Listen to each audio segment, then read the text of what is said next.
네, 매달 마지막 주 토요일에 전달드리는 놓쳐선 안 될 미래 뉴스 4월 뉴스 시작하도록 하겠습니다. 네, 지난 4월 달에는 SF 영화가 현실이 된 것 같은 최신 기술 뉴스가 상당히 많았습니다. 자, 먼저 터미네이터 T-1000과 같은 입자로 보호된 액체 로봇 기술이에요. 자, 터미네이터 2에 이렇게 로봇이 액체화돼가지고 철창도 뚫고 나가고 막 그러잖아요. 비슷합니다. 자, 액체로 된 로봇이 철장 같은 걸 뚫고 나가고 있고요. 기둥을 새로운 물질과 합체되어서 색이 변하기도 해요. 자, 높은 곳에서 떨어져도 그 형태를 유지하고 있고 다른 로봇과 만나서 화학 반응을 일으키기도 합니다. 또 수면 위를 지나가도 형태의 유지가 가능하고요. 그럼 이건 어떻게 해체를 시키는가? 계면 활성제에 닿으면 저렇게 해체가 된다고 해요. 자, 어떻게 만든 거냐면은 일단 네모난 얼음을 만들어서 물이랑 섞이지 않는 성질의 가루를 코팅한 그런 방식이라고 해요.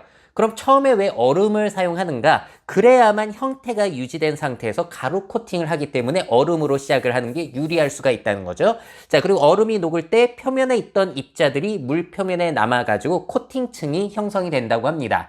자, 움직이는 방식은 이렇게 초음파를 만들어내는 장치를 이용해서 공기 중에 파동을 생기게 해가지고 이동을 시키는 방식이라고 해요. 자, 이 기술은 우리나라 서울대, 가천대 공동연구팀의 성과이고요. 앞으로 어떻게 활용할 수 있냐면은 약물 전달, 마이크로 화학 반응기 등 의료 분야에서 활용할 수가 있겠죠. 몸속의 특정 위치까지 이동해서 거기에만 딱 약물을 주입하는 것도 가능할 수 있겠고요. 복잡한 기계 내부, 재난 지역 탐사, 그리고 세정과 영양 공급 등에도 활용이 가능하다. 자, 앞으로 음파나 전기장을 사용해서 로봇의 모양을 자유롭게 바꾸는 기술을 개발 중에 있다고 하시고요. 향후 산업 현장에서 보다 널리 활용될 수 있도록 기능성을 높일 계획이라고 합니다. 자, 응원하겠습니다. 자, 그리고 또 영화 보시게 되면은 3D 홀로그램을 손으로 만져가지고 제어하는 장면이 가끔 나오는데 그런 기술도 개발이 됐습니다. 자, 3D 홀로그램을 손으로 직접 만져가지고 제어를 하는데 고무 탄성 밴드를 이용해서 손가락을 넣을 수도 있는 거예요. 일반 디스플레이는 탄성이 없기 때문에 손가락을 넣을 수가 없잖아요. 근데 탄력 밴드를 이용하게 되면은 저렇게 손가락을 넣을 수도 있고 위아래로 흔들리게 하면서 3D 형태로 이미지도 투사할 수가 있다는 겁니다. 상당히 신기해요. 자, 탄성 밴드이기 때문에 손가락을 넣어도 되고, 자, 그리고 각가지 모양과 방식으로 내가 터치를 하는 게 가능해진다. 시연 영상들도 상당히 재밌더라고요. 저렇게 쭉 이어도 되고 뭔가를 합체시키는 것도 가능하고 메뉴를 탐색하는 것도 가능하고요. 가상의 펫을 길러가지고 쓰다듬으면은 그에 맞춰서 하트가 표시가 되기도 하고 마지막이 재밌어요. 손가락 쓱쓱 이러다가 조스가 튀어나와서 딱 무는 것 같은 굉장히 다양한 활용이 기대가 됩니다. 자, 이거는 프랑스의 사전 출판 논문 저장소 할에 게재가 됐고요. 방식을 살펴보니까 이렇게 흔들리는 탄성 밴드 아래에 프로젝트를 쏴가지고 이미지를 투사하는 거예요. 자, 그런데 각 층마다 투사되는 이미지가 다른데 이미지가 흔들리면서 잔상 효과를 만들어내기 때문에 3D 영상처럼 우리 눈에는 인식이 된다고 합니다. 자, 그리고 흔들리기도 하고 내가 거기다 손가락을 넣기도 하니까 원래 투사하려고 했던 모양이 일그러질 수도 있잖아요. 자, 그래서 외부 카메라로 투사된 물체를 찍어가지고 원래 이미지와 비교해서 보정하는 방식을 썼다고 해요. 굉장히 복잡하죠? 자, 세계 최초의 직접 조작 가능한 홀로그램 디스플레이라고 홍보를 하고 있고 마우스보다 정교한 제어는 어렵지만 더 직관적으로 그리고 빠르게 제어가 가능하다는 거. 자, 그리고 밴드가 특수한 게 아니라 그냥 일반 허리밴드 등에 사용되는 탄성 밴드를 사용해도 되고요. 카메라 2대 그리고 구글 미디어 파이프로 손의 움직임을 파악을 하고 유니티 3D 복선 SDK를 통해서 화면에서 손의 위치를 바로바로 반영하는 방식이라고 합니다. 이런 것들이 앞으로 간편해지게 된다면 진짜로 홀로그램을 손으로 잡고 제어할 수가 있겠죠. 자, 다음은 주라기 공원 영화와 같은 일이 현실이 됐어요. 자, 주라기 공원은 멸종된 공룡을 살려내는 내용이 나오는데 실제로 1만 년 전에 멸종이 됐던 다이어 늑대를 복원하는 데 성공했다고 합니다. 자, 방식을 보시게 되면은 이미 멸종한 다이어 늑대의 이빨과 두개골에서 DNA를 먼저 추출을 하게 되고요. 다이어 울프의 전체 유전자 지도를 구축을 하게 됩니다. 자, 그리고 다이어 울프의 가장 가까운 친척고리인 회색 늑대와 차이나는 DNA 부분을 찾아가지고 유전자 편집 기술로 회색 늑대의 유전자 부분 일부를 제거하고 다이어 울프 유전자로 교체를 하는 거예요. 그리고 회색 늑대나 개에게 난자를 채취해가지고 편집된 핵을 교체 삽입한 후 개나 늑대의 자궁에 착상시켜서 길러내면은 저렇게 멸종되었던 다이어 늑대가 복원이 되는 겁니다. 잘 자라났다고 해요. 자, 이걸 진행한 곳은 어디냐면은 미국의 생명공학 회사 콜로설 바이오사이언스라는 곳이고, 여기서 하는 일이 멸종 복원을 하는 일이라고 해요. 자, 왜 그걸 하고 있냐? 현재 인류는 기후 위기보다 더 심각한 생물 다양성 위기에 처해 있는데 이게 인간 때문이라는 거예요. 그래서 자기네들이 이거를 해결하겠다. 자, 또 특정 종의 멸종은 전체 생태계 붕괴로 이어질 수가 있고, 다이어 울프 같은 상위 포식자는 생태계 내에서 조절자 역할을 할 수도 있기 때문에 이런 복원 노력이 상당히 의미가 있다라고 홍보를 하고 있는 거죠. 자, 하지만 이번 복원에 대해서 비판 의견들도 있습니다. 예를 들어서 회색 늑대랑 유전적 차이가 너무 커가지고 이게 제대로 된 복원이 아니라 그냥 잡종에 불과하다라는 비판도 있었고요. 복원된 개체들이 현대 생태계에 적응하지 못하고 그냥 전시용 동물로 전락할 수 있다라는 비난 의견도 있었어요. 자, 앞으로 좋은 역할 하기를 기대하겠고요. 마지막은 간단한 거예요. AI로 돌고래와 의사소통이 가능한 돌핀 젬마라는 기술을 구글에서 공개를 했습니다. 간단히 살펴보시자면은 돌고래의 소리 패턴을 분석하고 유사한 소리를 생성하는 대형 언어 모델이라고 하고요. 돌고래의 언어 구조를 이해하고 인간과의 상호작용 가능성을 모색할 것이다. 자연 돌고래 소리를 입력하면 다음에 나올 소리를 예측한다고 하고요. 2025년 여름에 이 모델을 오픈 모델로 공개할 예정이라고 합니다. 자, 근데 이게 장치 만드는 것도 어렵지가 않더라고요. 4억 개의 파라미터를 가진 경량 모델이기 때문에 구글 픽셀폰에서도 작동이 가능하다고 합니다. 자, 그래서 휴대폰 가지고 다니면서 돌고래와 의사소통을 가능한 거 과연 가능해질지 한번 기대해 보시죠. 자, 이렇게 4월 달에는 SF 영화 같은 기술들이 계속 발달하고 있다라는 뉴스가 많았는데요. 과연 이 기술들이 앞으로 더욱 발전하게 되면 어떤 일들이 펼쳐지게 될까요? 네, 오픈 AI사에서 O3 그리고 O4 미니 모델을 공개했습니다. 자, 플러스 그리고 프로 유료 사용자들은 우리나라에서도 4월 17일부터 바로 업데이트가 되어가지고 쓸 수가 있었고요. 어떤 특징이 있는지 살펴보자면은 먼저 최고 성능 추론 모델 O3와 비용 효율 모델인 O4 미니라는 것을 출시했다는 거예요. 자, 근데 제일 특이한 점. 추론 모델이 처음으로 챗GPT 내의 모든 도구를 자기가 알아서 능동적으로 활용한다는 겁니다. 자, 어떤 도구냐면은 웹 검색, 업로드된 파일 분석, 이미지 심층 추론, 그리고 이미지 생성까지. 원래는 이런 기능을 추론 모델에서 이용할 수가 없었는데 이용할 수 있게 되었다. 자, 그래서 특히나 이미지 차트, 그래픽 분석과 같은 시각적 작업에서 강력한 성능을 드러냅니다. 왜냐하면 이미지 보고 추론을 하니까. 자, 코딩에서도 실제 코드베이스를 탐색하고 수정 패치 테스트 실행까지 향상이 있었다고 해요. 자, 이미지를 보고 추론한 다음에 인터넷 검색까지 할 수 있고요. 파이썬 도구를 이용해서 이미지 자르기, 회전, 비교 등도 알아서 할 수 있다는 점이 굉장히 큰 강점입니다. 저도 테스트를 해봤는데요. 제가 유튜브 채널에 올린 저의 영상 썸네일들을 딱 찍은 다음에 캡처를 한 다음에 일부러 해상도를 엄청나게 낮췄어요. 자, 그런 다음에 이거를 올리고 이미지 속에 나열된 내용들을 정리하고 관련된 최신 뉴스 찾아달라고 했더니 놀랍더라고요. 이미지를 알아서 자르고 확대해가면서 저게 무슨 단어인지를 계속 추론하더라고요. 영화가 현실이 된 것 같았어요. 그 과정이 다 나오고 그 후에 파악한 내용을 토대로 웹 검색 도구를 이용해서 계속 검색을 합니다. 그리고 그 내용을 표로 쫙 정리를 해주는데 대부분의 내용들은 제가 올린 내용과 연관된 내용들로 잘 찾았어요. 근데 그 중에서 제가 로봇 대결을 썸네일로 한 부분이 있었는데 그거를 괴수들끼리의 싸움으로 잘못 파악을 해가지고 고질라 영화에 대한 소식을 찾아주는 거, 뭐 이 정도 오류만 있고 잘 해주더라고요. 또 사람들은 이걸 가지고 뭘 하고 있냐면은 사진 장소를 딱 올린 다음에 이게 어딘지 찾아봐 라고 하는 그런 게임을 하고 있다고 합니다.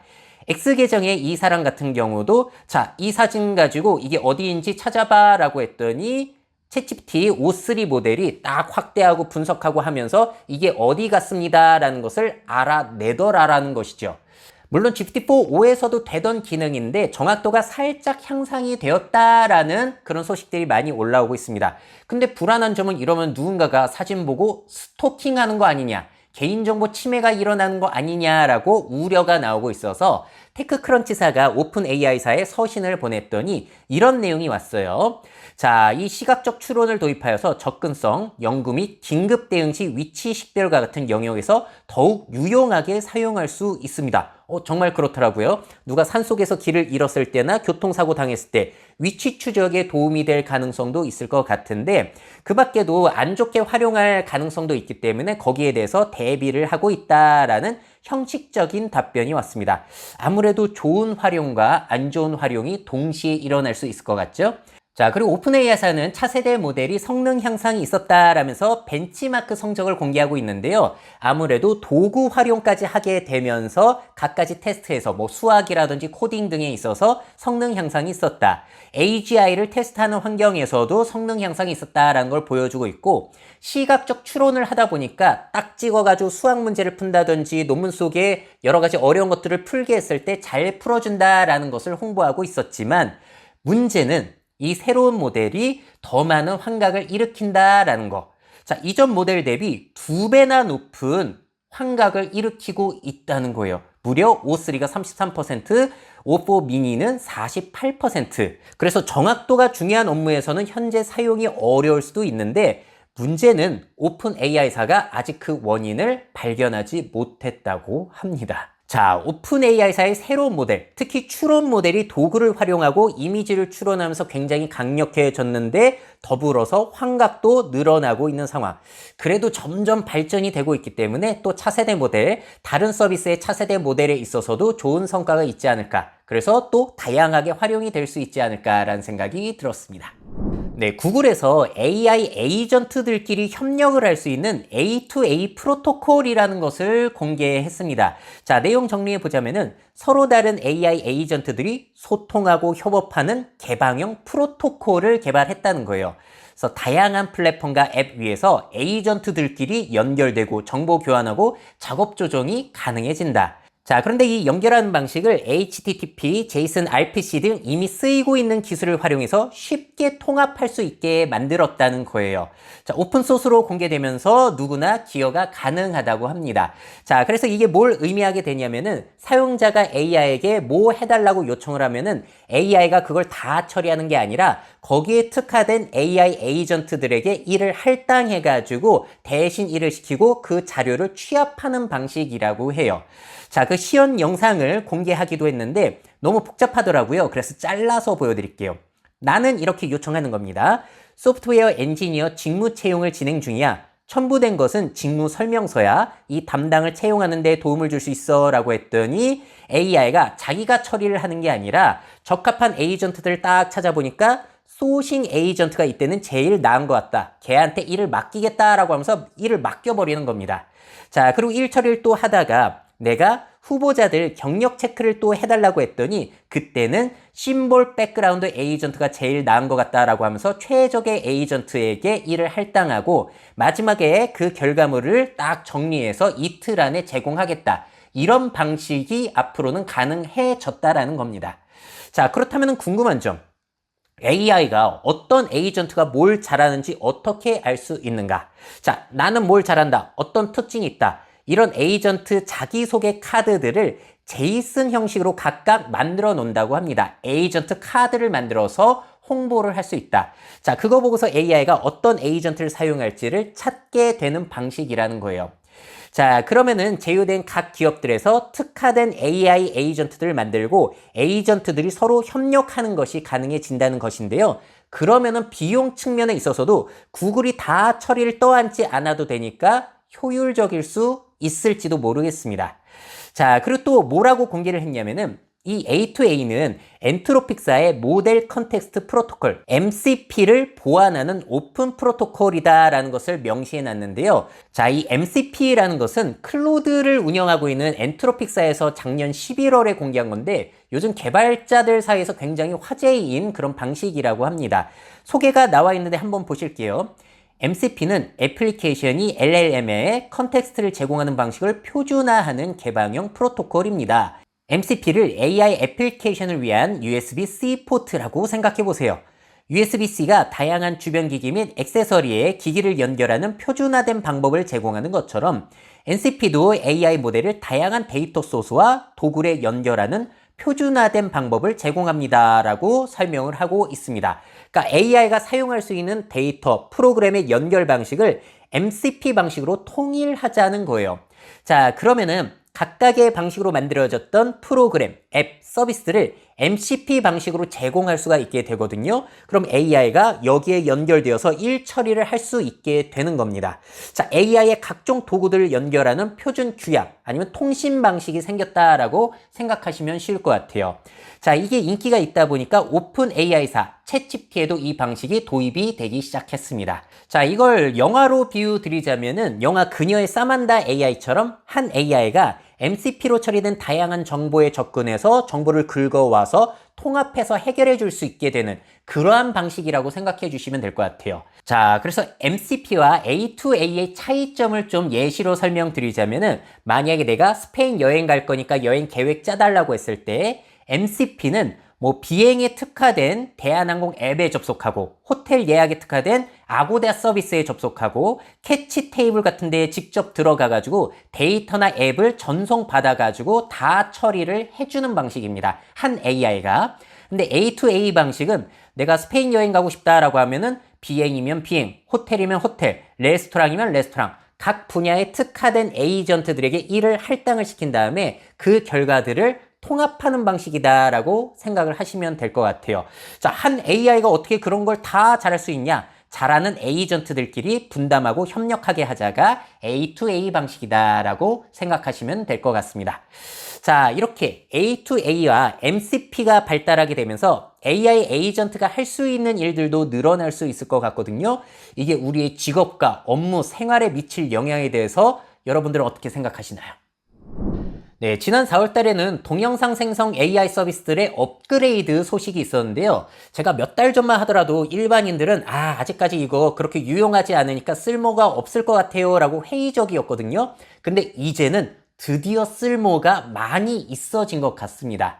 자, 먼저 구글의 BO2 같은 경우에는 아웃페인팅, 인페인팅 기능이 곧 들어올 예정이라고 해요. 자, 미국 라스베이거스의 대형 원형 극장인 스피어에 옛날 영화 오즈의 마법사가 상영이 됐다고 합니다. 아니, 조그맣게 사각형으로 촬영이 됐던 옛날 영화인데 어떻게 이렇게 큰 원형 극장에서 상영이 될까요? 그게 바로 아웃페인팅 기술이에요. AI가 기존 영상에 없던 부분을 확대해서 생성을 해낸 겁니다. 자, 그러니까 이런 원형이라든지 아니면 X스크린 여러 형태로 영상을 확장해서 상영할 수가 있게 되는 거죠. 자, 보시는 것처럼 원래 없었던 부분들을 확장해서 이렇게 생성해낼 수가 있게 됐다. 그것도 영상으로. 자, 그리고 인페인팅 기능은 뭐냐면은 이렇게 AI가 영상을 생성해 줬는데 뒤에 돌아다니는 사람이 싫은 거예요. 그러면은 동영상을 멈춘 뒤에 저 사람 부분을 선택하기만 하면은 그 부분이 사라지는 겁니다. 자, 그래서 사람 없이 영상이 재생이 되는 거예요.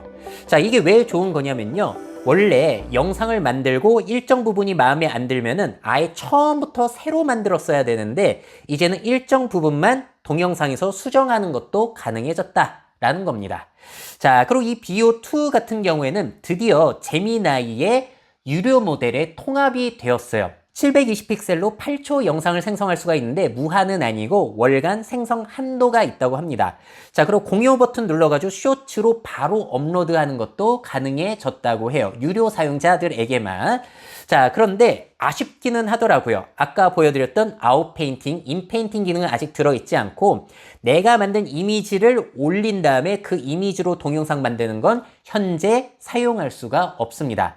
자, 그래서 제가 테스트로 유료 가입해가지고 아주 디테일한 명령을 해봤어요. 20대 한국 여성 어쩌고 저쩌고. 그런데 결과물이 그렇게 만족스럽진 않았습니다.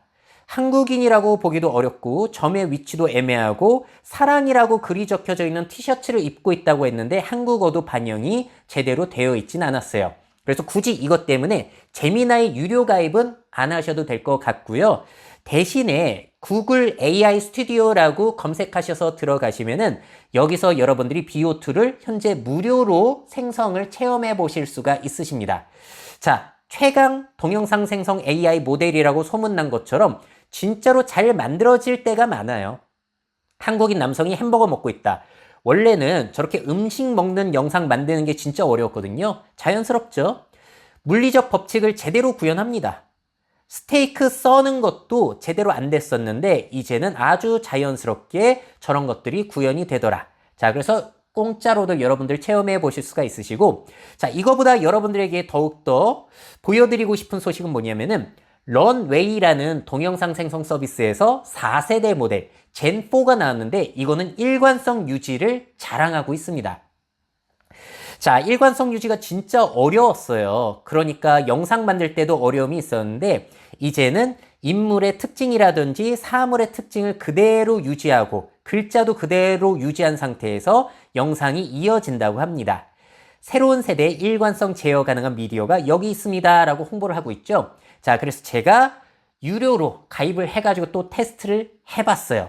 자, 근데 이게 글을 입력하면 알아서 동영상을 만들어주는 방식이 아니라 현재로서는 이렇게 사진을 먼저 업로드를 해야지 거기에 맞춰서 영상을 만들어주는 방식이더라고요.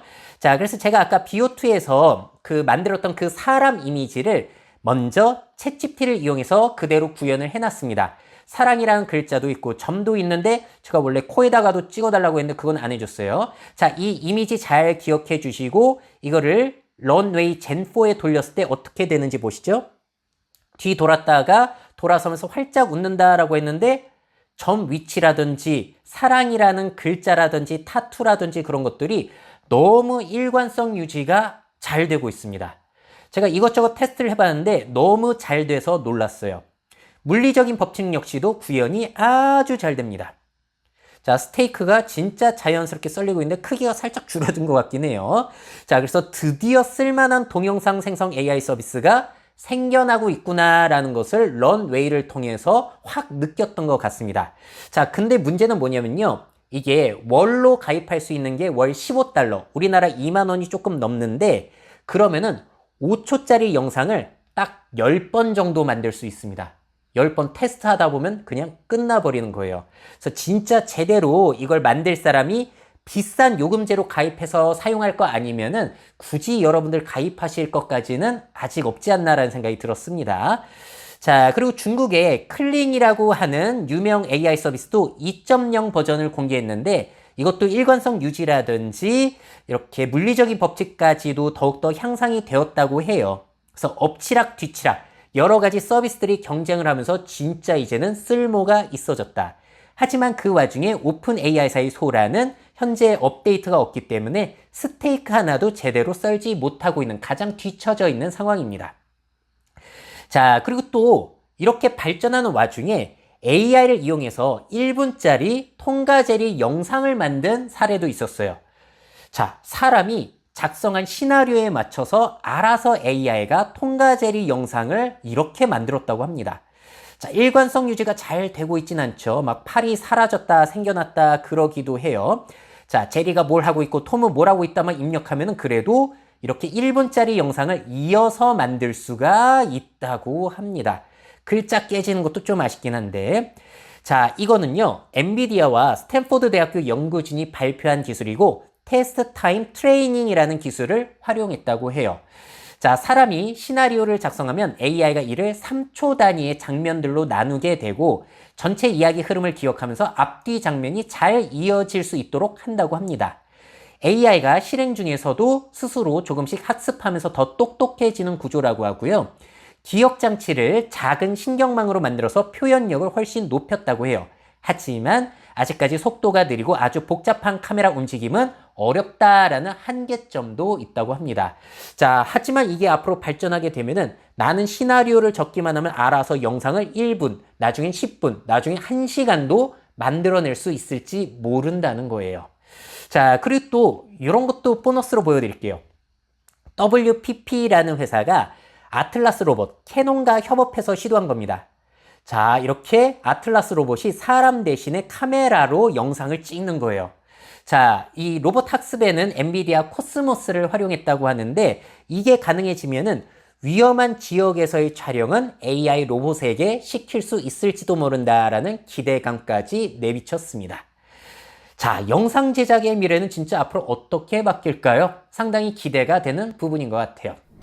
네, 이렇게 4월달에 있었던 미래 뉴스들 정리해서 보여드렸고요. 저는 또 5월 마지막 주 토요일에 놓쳐서는 안 될 미래 뉴스들 가지고 찾아뵙도록 하겠습니다. 미래 사회 변화를 업데이트하고 싶으신 기업 및 기관, 그 밖에 미래 트렌드 교육이 필요하신 분들은 myf21 네이버닷컴 이메일로 연락주세요.